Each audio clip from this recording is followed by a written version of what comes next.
Bendiciones, buenos días a todos, la paz de Dios esté con todos ustedes y sus familias.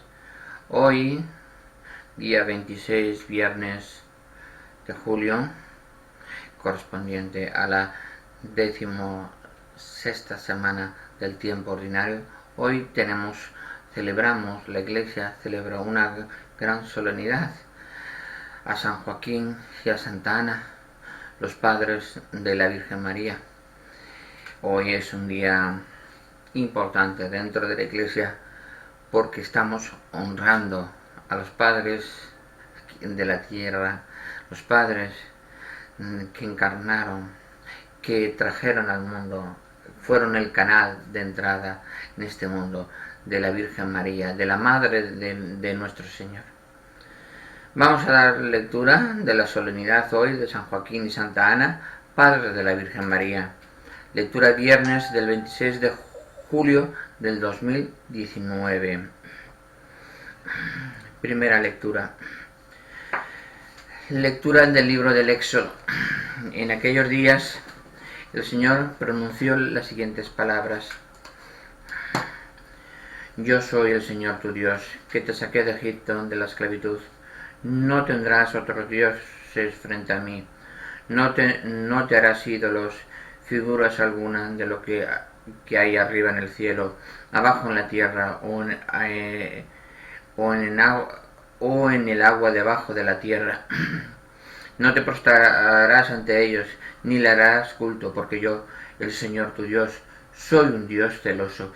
Castigo el pecado de los padres, de los hijos, nietos y bisnietos, cuando me aborrecen. Pero actúo con piedad por 1000 generaciones cuando me aman y guardan mis preceptos. No pronunciarás el nombre del Señor tu Dios en falso, porque no dejará el Señor impune a quien pronuncie su nombre en falso. Fíjate en el sábado para santificarlo.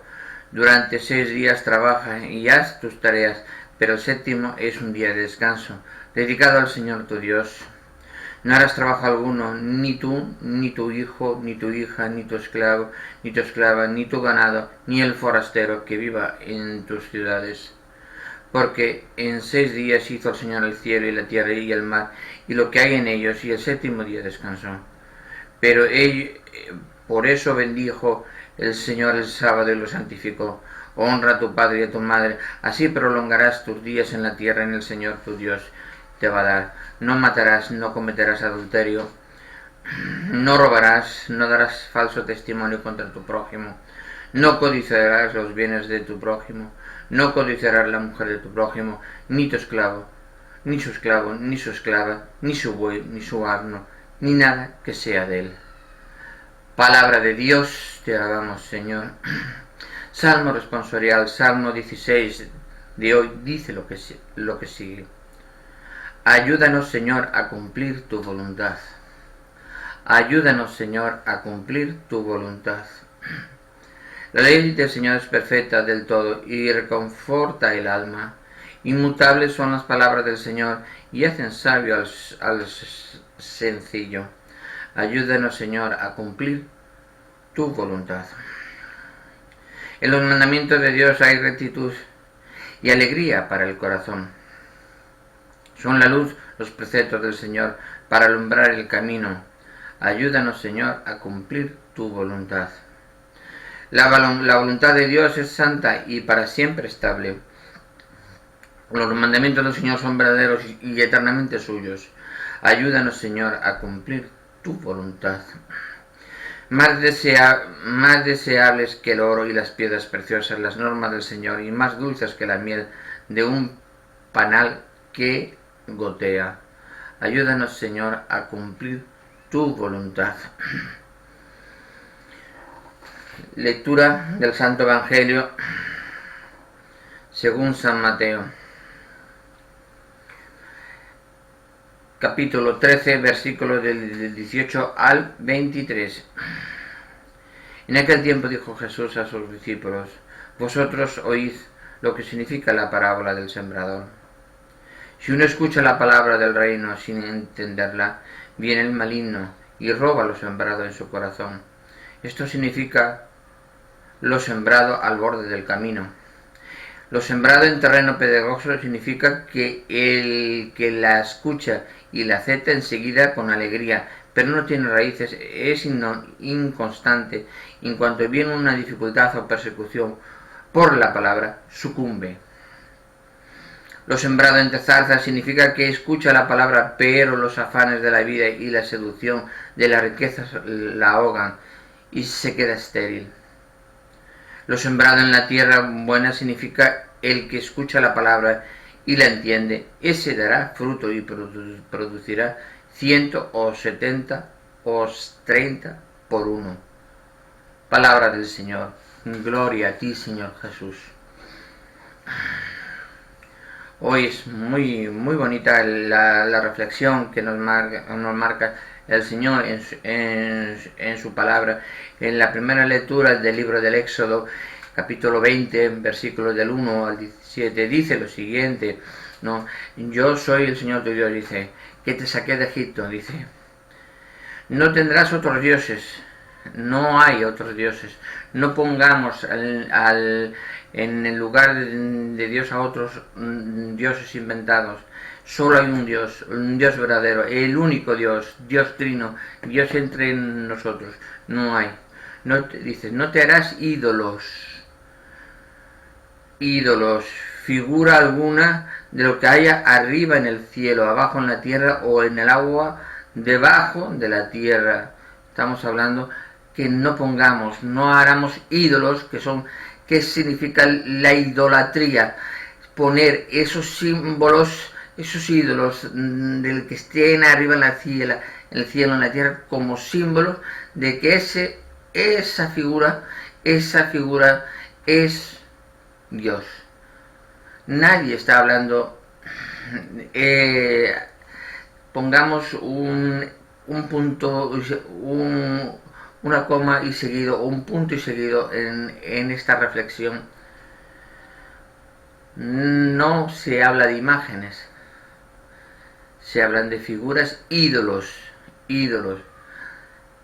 Hay que saber diferenciar entre la idolatría, la veneración y la adoración. Adorar solo a Dios. Y no hace falta tener imágenes para adorarlo, ¿de acuerdo? Pero yo no adoro esa imagen. Yo venero esa imagen por lo que me representa a Dios en el cielo. Yo tengo un crucifijo y tengo a Cristo en una imagen, en una figura, como dice aquí. Yo no la estoy venerando, yo no la estoy adorando esa imagen, no la estoy poniendo en el lugar de Cristo en el cielo. Me estoy dirigiendo a la imagen, al mismo tiempo me estoy dirigiendo al cielo, porque la imagen me refresca mi y me hace tener la imagen de Cristo aquí y tenerlo delante, hablando con Él, orando con Él. Por eso es importante cuando tenemos al Santo Cristo delante o la oración. No nos estamos dirigiendo al Cristo que está en esa imagen, porque eso es una figura de cera. La estamos venerando por lo que representa. Cojamos el diccionario. El diccionario nos lo establece perfectamente lo que es la veneración. La veneración es la representación gráfica de lo que uno entiende como objeto o persona que esté en el cielo o en la tierra o debajo de la tierra.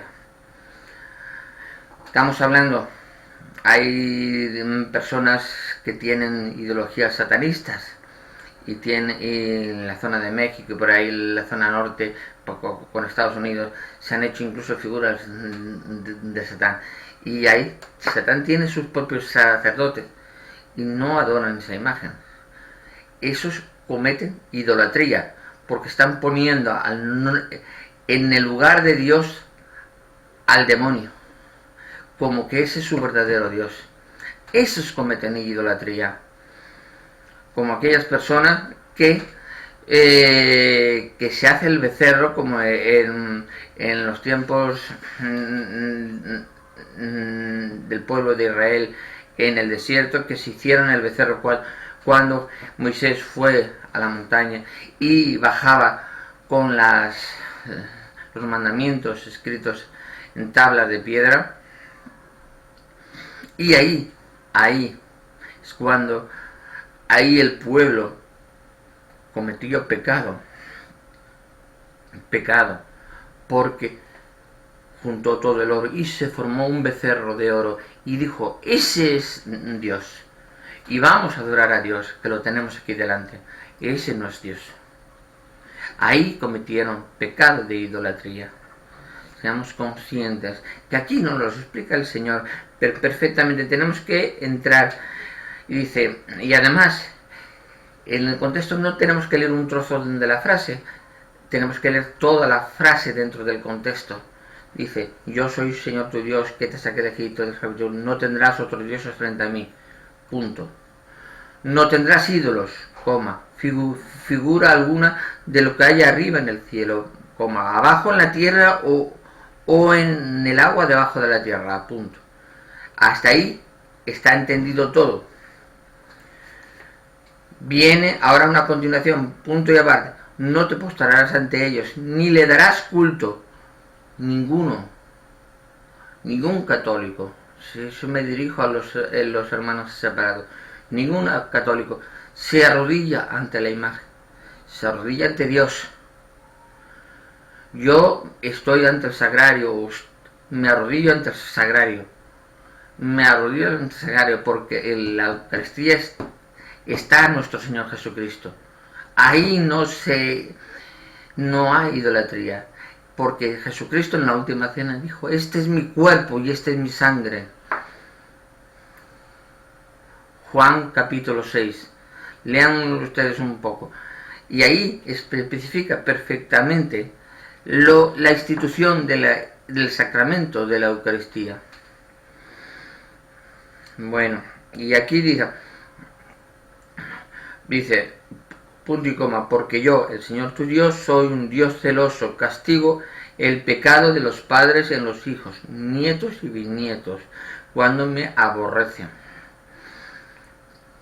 Cometiendo idolatría, como hizo el pueblo de Israel, poniendo el becerro, cometen idolatría. Están sacando a Dios del trono celestial y poniendo a ese becerro, indicando que ese es Dios, y no es Dios el que verdaderamente es.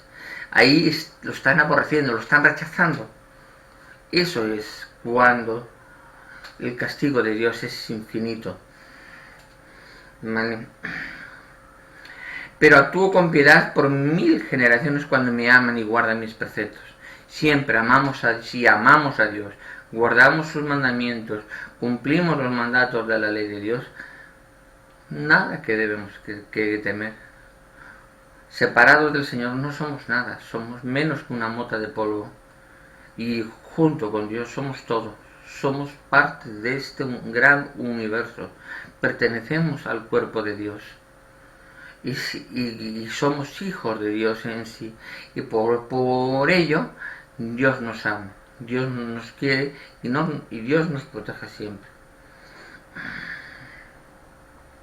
No pronunciarás dice aquí, no pronunciarás el nombre del Señor tu Dios en falso. No podemos pronunciar el nombre de Dios. ¡Ay, por Dios! No podemos pronunciar el nombre de Dios en falso. No podemos decir me cachi, somolar, pero no decir alguna barrabasada que está contra la palabra de Dios. Porque no dejará el Señor impune a quien pronuncie su nombre en falso. Efectivamente, no podemos pronunciar el nombre de Dios en falso. Hay que guardar el sábado, dice el Señor. Y aquí después la Iglesia Católica, después a partir del Nuevo Testamento, es el domingo en nosotros católicos. Pero ya lo dice aquí, durante 6 días en el Antiguo Testamento. 6 días trabajarás y haz tus tareas, pero el séptimo día es un día de descanso. Nosotros también, nosotros tenemos de lunes al sábado trabajar y el domingo descansar. El domingo descansamos. Te dice el Señor: no harás trabajo alguno, ni tú, ni tu hijo, ni tu hija, ni tu esclavo, ni tu ganado, ni el forastero que viva en tus ciudades. El Señor ya te dice que hoy, o en la vida actual, no es la antigua. En la vida actual no realizarás el trabajo. Lo dedicarás ese tiempo al Señor. Ese tiempo, ya lo dice el Señor, ese tiempo es el tiempo del Señor, de descanso para el Señor. Por eso se determina que es el día. ¿Qué mejor día para decir al Señor: vamos a ir a misa? Decir a toda la familia unida, la familia unida, que va a misa, que reza unida en misa, permanece siempre unida. Siempre que vayamos todos unidos en familia a misa y oremos al Señor, y dando gracias por esos días, esos 6 días anteriores al día del Señor. Gracias, Padre, por haberme ayudado en esta semana. Gracias, Padre, por haberme ayudado en este trabajo. Gracias, Padre, por haberme ayudado en que mi hija no enfermara. Gracias, Padre. Ese día es dar gracias por todos los 6 días que han pasado en esa semana y pedir al Señor que nos ayude y nos proteja en los 6 días siguientes hasta la siguiente venida del día del Señor. Es importante, es lo que debemos ser todo católico, que debemos cumplir.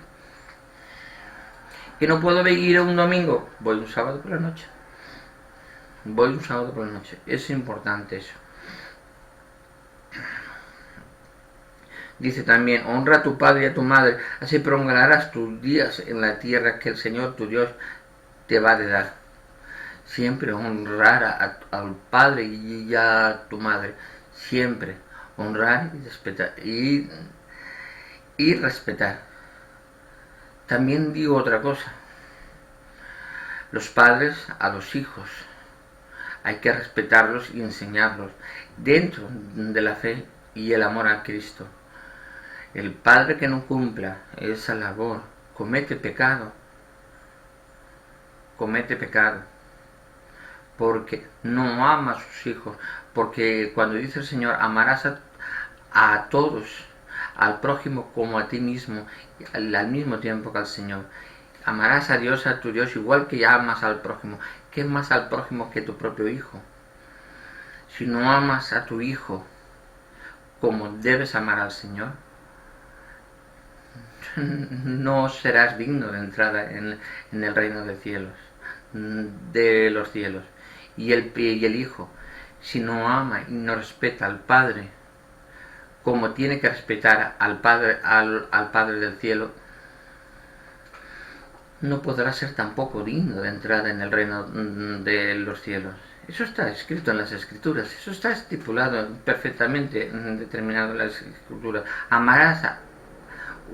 Amaréis unos a los otros como yo os he amado. Es correcto y tiene que ser así. Eso os vale como reflexión. Tengamos esa reflexión en nosotros, porque es lógico para poder, digamos, es una especie de llave en el cielo.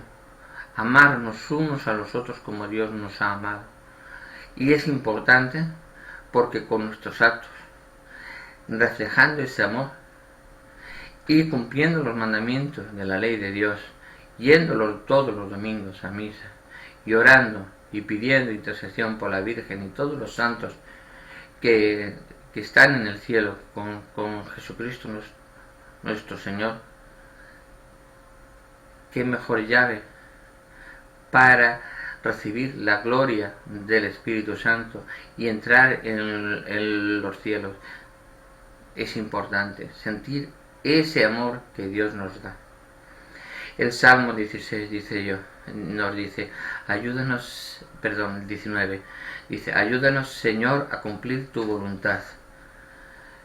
Todos, el Señor, siempre que estemos unidos a nuestro Señor Jesucristo y como hijos de Dios y que el Espíritu Santo habita en nosotros, nuestro cuerpo es el templo del Espíritu Santo, podemos pedir siempre al Señor su ayuda para que se haga la voluntad de Él, no la mía, se haga la voluntad de Él. Señor, hágase en mí según tu palabra, hágase en mí según tu voluntad. Señor, tú sabes lo que necesito, sabes lo que deseo en este mundo, sabes cuáles son mis penalidades, pero hágase en mí según tu palabra. Y es así, es la verdad completa, y así es como tiene que ser. En el Evangelio de hoy según San Mateo, capítulo 13, versículos del 18 al 23, dice, explica, nuestro Señor Jesucristo explica a los apóstoles a las preguntas, dice, ¿qué es la parábola del sembrador? Cuando se les explicaba las semillas que entraban, llegaban a la roca, las que no, tal, que habíamos dicho estos días pasados. El Señor ahí les explica a los apóstoles perfectamente. Si uno escucha la palabra del reino sin entenderla, viene el maligno. Eso es lo que ahí me refiero a las personas que salen de la iglesia de Cristo.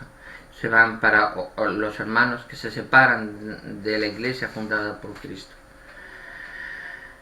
Si tú escuchas la palabra, no la comprendes, y viene una persona que el maligno vistiéndose de cordero, que poniéndose todo de flores, piensa que todo es bonito y te separas de la iglesia fundada por Cristo nuestro Señor. Cuando sabes que la iglesia ha sido fundada por Cristo, porque tú eres Pedro, sobre tu piedra edificaré mi iglesia. Y en aquel entonces no había iglesias evangélicas, ni había iglesias, solo había una, la iglesia católica, iglesia universal. ¿Qué es la palabra católica? ¿Qué significa? Una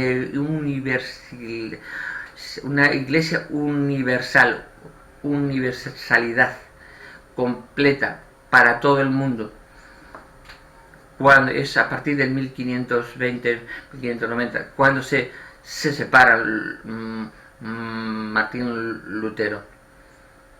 Y aún hoy, después de la reforma de la iglesia protestante, no es lo que es hoy cuando fue original, porque Martín Lutero, incluso en sus artículos que él pronunciaba, defendía la divinidad de la Virgen María como reina de toda la creación y como madre de nuestro Señor Jesucristo, madre de Dios. Como Jesucristo es parte de la Santísima Trinidad, es Emmanuel, Dios con nosotros, es parte, y ahí ellos abarcaban perfectamente. Ya hay artículos de Martín Lutero que establece eso.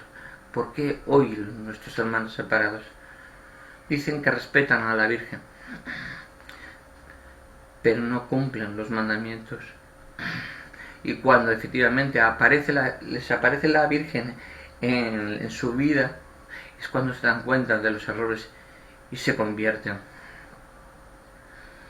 Estamos hablando de que incluso los musulmanes, que son, digamos, otra parte, tienen su Corán, tienen sus escrituras propias, aún respetan a la Virgen, y en Fátima sobre todo le tienen bastante devoción. Hace un mes escaso he venido desde Fátima y efectivamente ahí se habían musulmanes orando a la Virgen María y dándole gracias. ¿Qué más? ¿Qué podemos pensar? Pedimos a nuestros hermanos separados que vuelvan a casa. Que vuelvan a casa.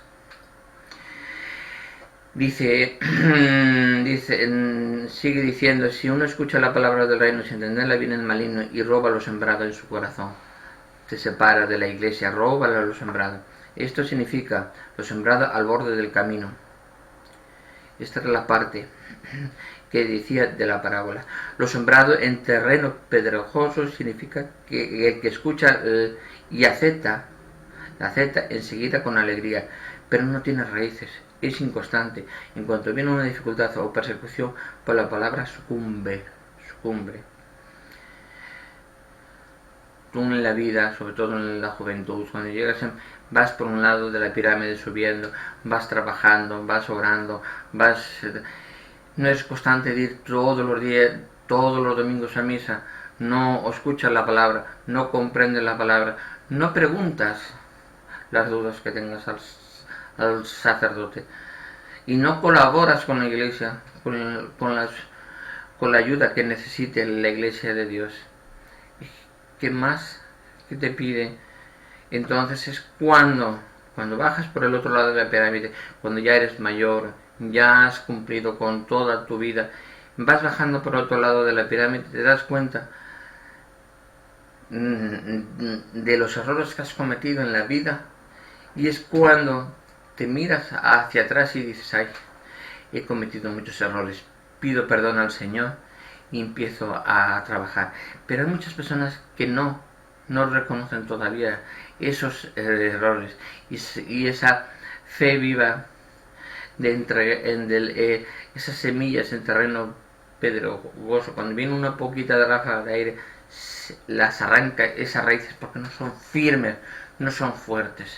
Tiene que pasar tiempo y llegar a un terreno labradío perfecto. Y esa semilla, esa fe que llega en nosotros, no llega como tiene que llegar. Siempre oremos siempre a nuestro Señor Jesucristo y a través de la intercesión de nuestra Madre Inmaculada Virgen María, que nuestra fe sea cada día más fuerte, más vigorosa, porque es así, de esa manera tendremos unas raíces fuertes, unas raíces vigorosas, y que la primera ventisca que nos llegue atacándonos no nos romperá ni nos arrastrará del suelo donde efectivamente estamos asentados y creemos que ese es verdaderamente nuestro sitio en este mundo. Dice, lo sembrado entre zarzas significa que escucha la palabra, pero los afanes de la vida y la solución de las riquezas lo ahogan y se queda estéril. Efectivamente, yo oro mucho a misa, muy bien, voy a misa, pero yo quiero un gran palacio, yo quiero un coche, quiero dinero, no me importa las personas que estén padeciendo hambre, vivo a todo lujo, vivo como un señorío. Mi fe está menguando, porque las riquezas mundanas que me van cubriendo me están tapando, me están poniendo un gran telar en los ojos y no estoy viendo lo que el Señor quiere que vea. Seamos conscientes de eso, amemos al Señor, y no es imposible amar a las riquezas y amar a Dios. Tendremos que elegir. Sí, que uno puede ser rico y amar a Dios, sí, pero yo tengo rico, pero yo comparto, yo ayudo, yo colaboro, ayudo a Cáritas, ayudo a la iglesia, colaboro en la iglesia. Si hay que ayudar lo que necesiten, vale, perfecto. Ayuda al necesitado, personas que a lo mejor en Cáritas está ayudando muchas veces a las personas que no pueden porque no tienen disponibilidad para pagar una simple factura de luz. Pues hace falta pagar una factura, tenga usted el dinero, pague esa factura de esa luz para que esa familia no esté a oscuras en un mundo que ya estamos viendo de la electricidad prácticamente, un mundo electrónico prácticamente. Dice que lo sembrado en tierra buena significa El que escucha la palabra y la atiende, ese dará fruto y producirá 100 o 70 o 30 por uno. El que escucha, va a misa, colabora, obedece los mandamientos de la ley de Dios, los cumple por sus acciones, por sus obras. Ahí es cuando cumples la palabra de Dios, y ahí se recibirás no las riquezas en la tierra, ¿no? Lo que interesa es las riquezas en el cielo, las riquezas celestiales, las riquezas de Dios. Ahí es cuando recibirás la vida eterna, la recibirás en el cielo. Ahí es lo más importante. Cumplamos siempre el amor de Dios, que esa es la parte más importante que debemos hacer. Bueno, vamos a dar lectura a la Biblia hoy, viernes. Vamos a ver. Capítulo 22 del libro de los Números. Los israelitas fueron a acampar a los llanos de Moab y al otro lado del Jordán, a la altura de Jericó. Balac, hijo de Zippor, vio todo lo que Israel había hecho con los amoreos, y Moab tembló de miedo ante aquel pueblo tan numeroso. Moab dijo a los ancianos de Madián: esta muchedumbre va a devorar ahora nuestro contorno como devora un buey la hierba del campo. Era entonces el rey de Moab, Balac, hijo de Zippor, el cual envió mensajeros a Petor, junto al río Éufrates, en tierra de los amonitas, que fueron a buscar a Balaam, hijo de Beor, diciendo que había salido de Egipto un pueblo que cubre toda la tierra y está ya cerca de mí. Ven, por favor, y maldiza a ese pueblo, que es más numeroso que yo, a ver si podemos derrotarlo y expulsarlo, pues yo sé que es bendito aquel a quien tú bendices, y maldito a aquel a quien tú maldices. Los ancianos de Moab y de Madián partieron, llevando consigo el precio del agujero. Llegaron a Balaam y les comunicaron la palabra de Balac. Él les dijo: pasad aquí la noche, y yo os responderé según lo que me diga el Señor. Los príncipes de Moab se quedaron con Balaam. Dios se apareció a Balaam y le dijo: ¿quiénes son estos hombres que están contigo? Balaam respondió a Dios: Balac, hijo de Zippor, rey de Moab, los ha enviado a decirme: ha salido de Egipto un pueblo que cubre toda la tierra. Ven, por favor, a maldecirlo para ver si puedo derrotarlo y expulsarlo. Dios dijo a Balaam: tú no irás con ellos,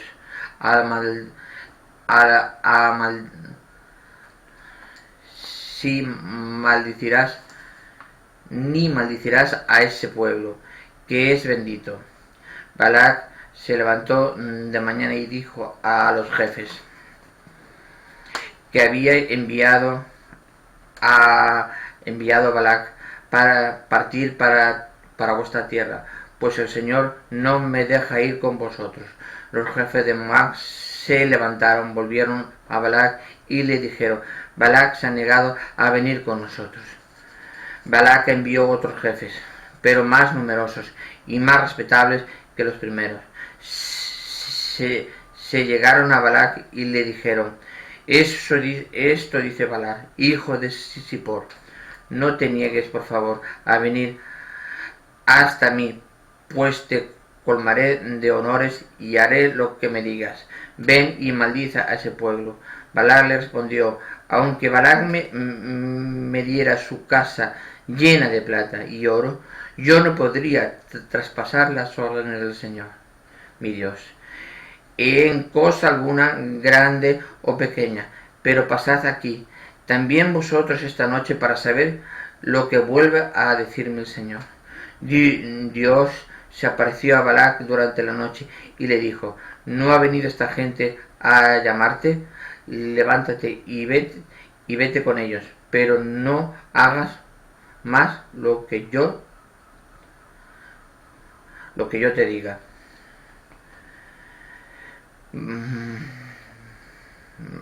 Balaam se levantó de la mañana, aparejó su burra y se fue con los jefes de Moab.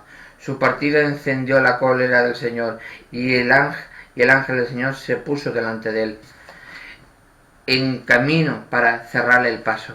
Montaba Balaam su burra y le acompañaba 2 de sus criados. La burra, al ver el ángel del Señor apostado en el camino con la espada desenvainada en la mano, se salió del camino y tiró por el campo. Balaam le pegaba para hacerla volver al camino. El ángel del Señor se cruzó entonces en un camino estrecho, en medio de las viñas, con pared a un lado y a otro.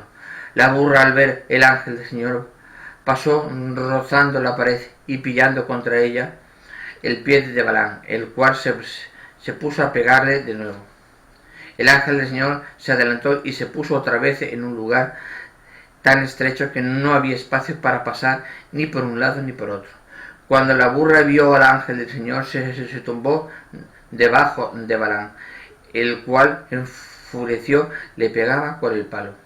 Entonces el Señor abrió la boca de la burra que dijo a Balaam: ¿qué te he hecho yo para que me hayas pegado por 3 veces? Balaam respondió a la burra: ¿por qué te burlas de mí? Si tuviera a mano una espada, ahora mismo te mataría.